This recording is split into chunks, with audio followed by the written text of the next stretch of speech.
अवां ॾिसी रहिया आहियो रेडियो नेटवर्क झोल। चैनल खे सब्सक्राइब करियो। नूर मोहम्मद साहब असां सां गॾु मौजूदु आहे। साईं वफ़ा नूर मोहम्मद साईं, अव्हां खे अस्सलाम वालेकुम। अव्हां पंहिंजो दोस्तनि ताईं जेको तारीफ़ पहुचायो, जेको असांजे नए नस्ल जा जेके नई टही जा इहे जेके लिसनर आहिनि या ॿुधंदड़ आहिनि, तव्हां त सीनियर तव्हांखे त सुञाणींदा हूंदा सभु। साईं वफ़ा नूर मोहम्मद साहिब जो नालो वॾो आहे, तव्हां उन जे तारीफ़ पहुचायो। साईं मुंहिंजो असांखे जेको रेडियो असांखे ॾिनो आहे, असां उनजी त मां ॻाल्हि नथा करे सघूं। रेडियो असांखे सभु कुझु ॾिनो आहे।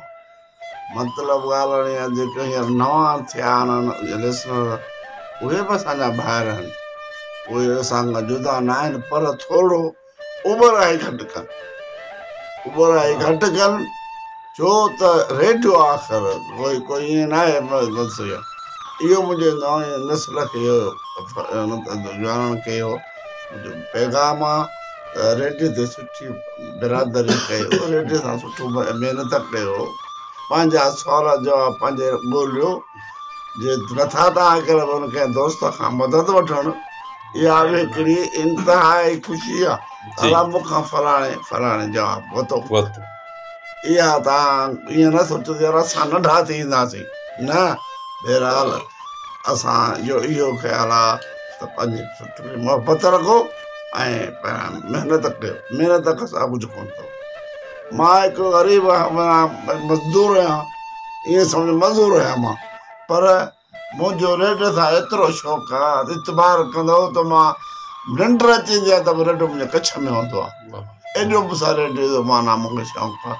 उहो मूंखे पंहिंजा घर मिट माइट भाउ पुट हूंदा, रेडियो एतिरो तूं छो थो ॿुधी? अरे बाबा तव्हांखे छा आहे, रेडियो जो कुझु ॾिनो आहे त मूंखे ॾिनो आहे, तव्हांखे कहिड़ी ख़बर। मां 1973 खां वठी मां रेडियो ते माना बिल्कुलु माना हवंदो, अव्हांजी फरमाइश, चारण चोर जंग ऐं इंतख़ाब, टोटल प्रोग्राम ॿुधा, जंहिं में असांजा अनाउंसर दोस्त नूर मोहम्मद ख़ासि केली, साईं इहो अब्दुल गफूर खोसो, मीर मोहम्मद लंजार, इहे असांजा सम्झो त ईअं हूंदा ॼण अबाणा हूंदा। नालो असां रुॻो आवाज़ु ॿुधंदासीं, चऊं त आवाज़ रुॻो ॿुधूं, एॾो असां सां उन्हनि जी मोहबत हूंदी, असां ॾिसण लाइ असां बनाईंदासीं।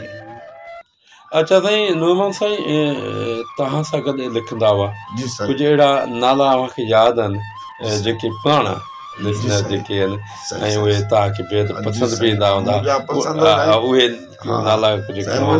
आजिज़ गुल हसन महरा, साईं अदो मीर हसन महरा, साईं राहब अली उस्ताद इहो माना मूंसां सीनियर आहे सपा जी जी, हा, इहो मूंसां लिखंदो हो। ऐं ॿिया बि दोस्त काफ़ी आहिनि, नाला केतिरा नाराज़ न थियनि। अव्हां जे मूं हिकिड़ो इंटरव्यू कयो हो, झोल सां हुनजो तालुक़ु हुयो गागनमल। तव्हांजो नालो कयो त गागनमल मुंहिंजो दोस्त आहे पुराणो, फ़कीर बंग जलाराणी जो दोस्त आहे। बहरहाल उहे असांजा तमामु वॾा दोस्त आहिनि। ॿियो जेको आहे हुन जेको किथां जो कमु प्यारो आहे सना हाफ़िज़, इहो बि साईं तव्हां फरमाइश जो पहिरियों असां सां गॾु लिखंदो। अॼु अमान हाफ़िज़ अथव, इहो बि ईअं हूंदो हो, सीनियर आहिनि इहे असांजा नौशहर ज़िले जा। वॾी महिरबानी उस्ताद मोहम्मद मशहूरी, इहो साईं मौजूदु आहे, इहो बि सुठी महिनत कंदो आहे। इनखे इनजी बि साईं महिरबानी आहे, वीचारे सॼो माना लिखनि था। ऐं असां साईं मीर अकरम टारपर जा वॾा थोरात आहियूं, जो असां मिसकिननि जे ताक़त पहुतो आहे, उनजे लाइ लख इज़तियूं आहिनि। असांखे साईं खे सलाम आहे, जेको साईं असांजे वक़्तु ॾिनो, उनजी महिरबानी आहे, उनखे अलाह ख़ुशि कंदो। वॾी महिरबानी।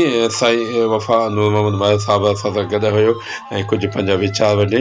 रेडियो जो तमामु सीनियर पुराणो लिसनर आहे ऐं नौशहर फिरोज़ मां लिखंदो हुयो, लिखंदो आहे, हाणे बि लिखंदो आहे।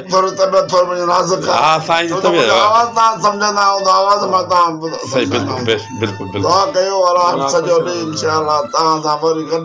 वॾी महिरबानी, वॾी महिरबानी।